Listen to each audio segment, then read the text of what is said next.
My brother secretly took out a loan in my name. My parents told me to pay it off and stay quiet. But when I reported it as fraud, they gave me an ultimatum: drop it or you're out of the family. My response: enjoy your golden child, I'm done.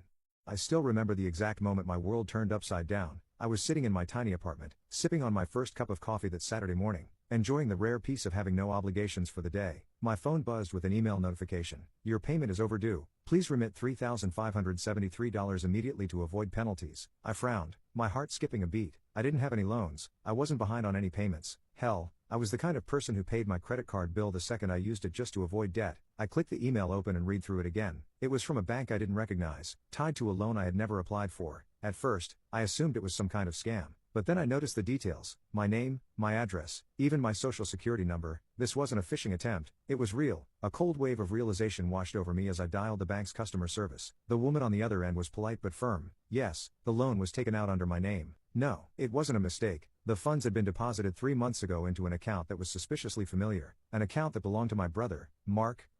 My stomach churned. There had to be a mistake. There was no way my own brother would. And then it hit me, flashback. Just trust me, David, this is a once-in-a-lifetime opportunity. Mark's voice was filled with his usual unshakable enthusiasm, the kind that had gotten him into and out of more failed ventures than I could count. I leaned back in my chair, rubbing my temples. Mark, the last once-in-a-lifetime opportunity you dragged me into cost me 10 grand. I still haven't recovered from that mess. That was different, he argued. That startup had issues, bad management. But this is solid. We're talking about an AI-driven financial assistant that's going to change the way people invest. The market is shifting. And if we get in early, I sighed. How much? His eyes lit up. If we both put in 25 grand each, we'll be listed as founding investors. That means when the company goes public. I held up a hand. No, absolutely not. I can't do that again. Mark, his excitement dimmed but only for a second. Okay.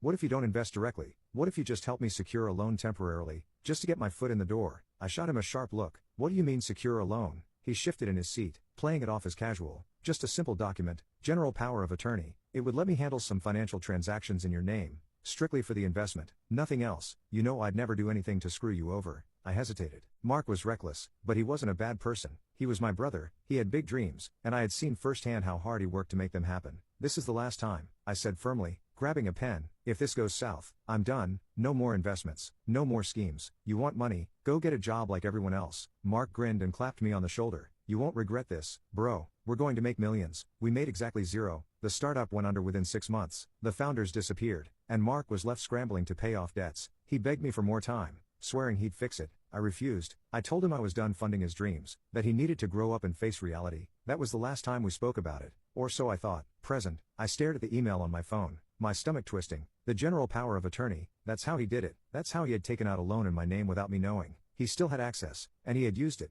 My phone rang. Mom, I answered, my voice tight. Did you know about this? Her sigh told me everything. David, listen. I cut her off. He took out a loan in my name. Mom, that's fraud. Mark was in a rough spot, she said quickly. He thought he could pay it back before you noticed. I let out a bitter laugh. Oh great, that makes everything fine then. No problem. He stole my identity, but as long as he intended to pay it back, I should just let it go, right? David, keep your voice down, she hissed. We don't need to make this a bigger deal than it is. Mom, this is a big deal. I could press charges. She exhaled sharply. You won't do that, David. I clenched my jaw. Why not? Because if you do, you'll ruin his life. You'll ruin our family's reputation. There it was, the real reason. It's just money, she continued. You have a stable job, you can afford to pay it off. Mark can't. I felt something inside me snap. Let me get this straight. Mark commits fraud, and instead of being mad at him, you're mad at me for not just sucking it up. You don't have to be dramatic.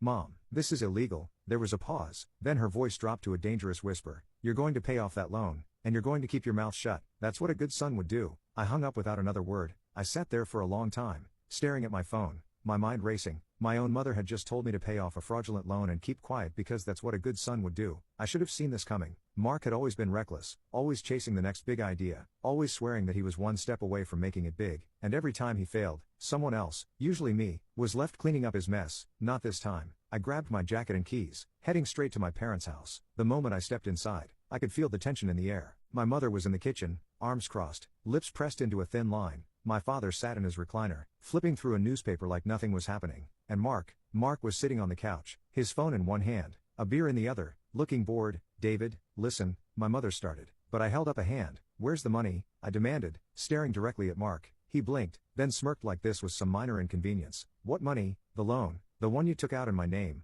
Where is it? He scoffed. Relax, man, it's not like I blew it all at a casino. I clenched my fists. Then where is it? Mark shrugged. It went into a business investment. Just like last time, you know how it works. I cut him off. No, Mark, I know how it doesn't work because every single time you lose everything. So tell me, where is my money? He leaned back against the couch, taking a sip of his beer. David, chill, I just need a little more time. The deal's still in progress. A little more time, I repeated, laughing bitterly. You lied, Mark. You stole from me, and you want me to be patient. It's not like you're struggling, he muttered under his breath. I saw red. You think that because I work hard, because I have a stable job, that I'm just supposed to accept this, that it's my responsibility to fix your mistakes. David, lower your voice, my father said finally, looking up from his paper. We don't need to start a scene. I turned to him, incredulous. A scene? You think I'm making a scene? Dad, do you even hear yourselves? You're protecting a con artist just because he's your son? Newsflash, I'm your son too. Update, my brother secretly took out a loan in my name. My parents told me to pay it off and stay quiet. But when I reported it as fraud, they gave me an ultimatum. Drop it or you're out of the family. My response, enjoy your golden child, I'm done. Part 2.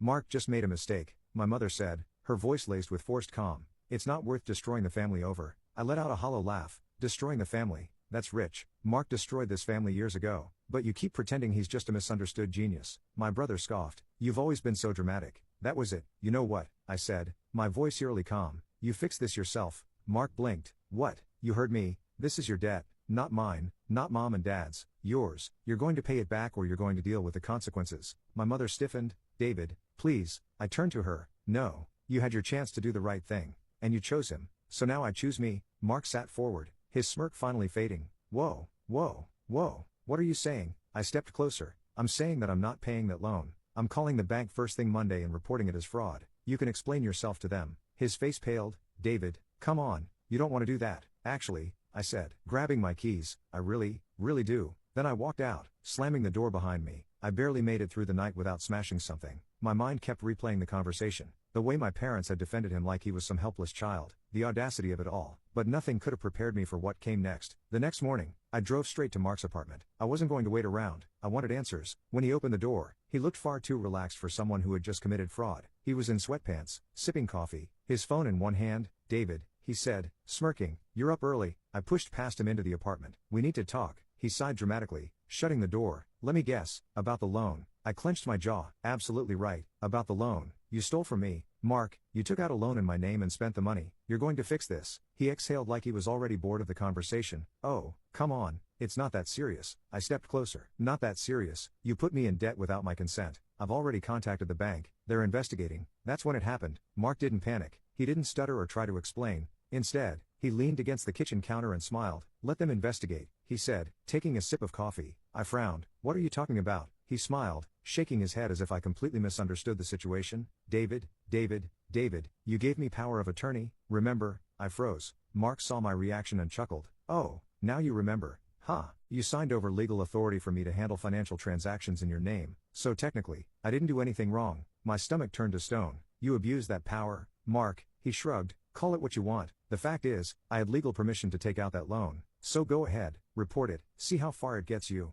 I felt like the ground had been ripped out from under me. Are you serious right now? I asked, my voice deadly quiet. He smirked. Look, I intended to pay it back. It's not my fault the investment didn't pan out. I could barely breathe. So that's it. You're just going to walk away from this. Let me deal with your debt. He spread his arms. What debt? You took out the loan. The bank sees it as your responsibility. The arrogance, the smugness, the sheer audacity of it. For a moment, I just stared at him, realizing something I should have known a long time ago. Mark didn't just fail at life. He counted on other people to clean up after him. And now, he was counting on me doing it again. But not this time. I stepped back, breathing deeply, forcing myself to stay calm. You really think you're untouchable, don't you? He grinned. I know I am. I nodded slowly. We'll see about that. Then I turned and walked out, because if Mark thought I was going to roll over and accept this, he had another thing coming. I drove home, gripping the wheel so tightly my knuckles turned white. Mark had just admitted everything. And yet, he had no fear, no remorse. He truly believed he had outplayed me, but he had made one mistake. He underestimated just how done I was with him. The moment I got home, I pulled out every document I had, my old emails, the original power of attorney papers, every text he had sent me about that doomed investment. I started researching fraud cases, reading up on legal loopholes, and making a list of every possible way I could hold him accountable. This wasn't going to be like the other times. This time, Mark was going to learn. The next evening, I got the inevitable call. My mother, David. She sighed the moment I picked up, already sounding exhausted. We need to talk. Do we? I asked, keeping my voice neutral. Yes, she snapped. Come to the house now. I could have said no. I could have just hung up, but I wanted this conversation. I wanted to look them all in the eye when I told them exactly what was coming. I walked into the house, and it was like stepping into an intervention. My mother was seated at the dining table, my father beside her, arms crossed. Mark, of course, was lounging on the couch like he had nothing to worry about. Dinner's almost ready, my mother said, her tone far too casual. I didn't sit. I'm not here to eat. She pursed her lips. David, you're making this bigger than it needs to be. I laughed dryly. I'm making this bigger, Mom. Mark stole from me. David, it's not that much, my father interjected, waving a hand dismissively. Let's not make a scene over a little money. I couldn't believe what I was hearing. A little money? Are you kidding me? My mother sighed dramatically. Look, we talked to Mark, and he will pay you back. Mark scoffed. Eventually. I shot him a glare before turning back to them. No, he won't, and you know it, David, my father said, pinching the bridge of his nose. We can cover it. We'll pay the loan,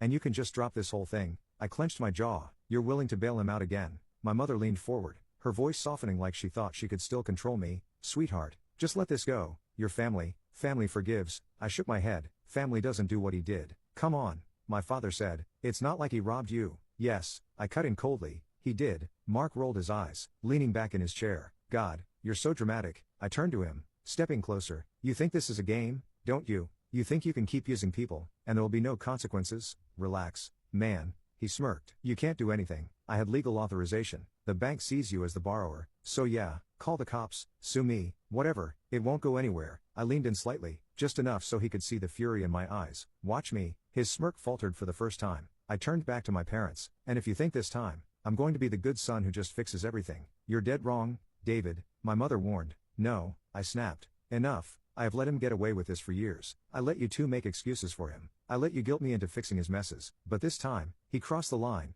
My father sighed. So what? You're going to ruin your own brother's life? I stared at him. No, he ruined it himself.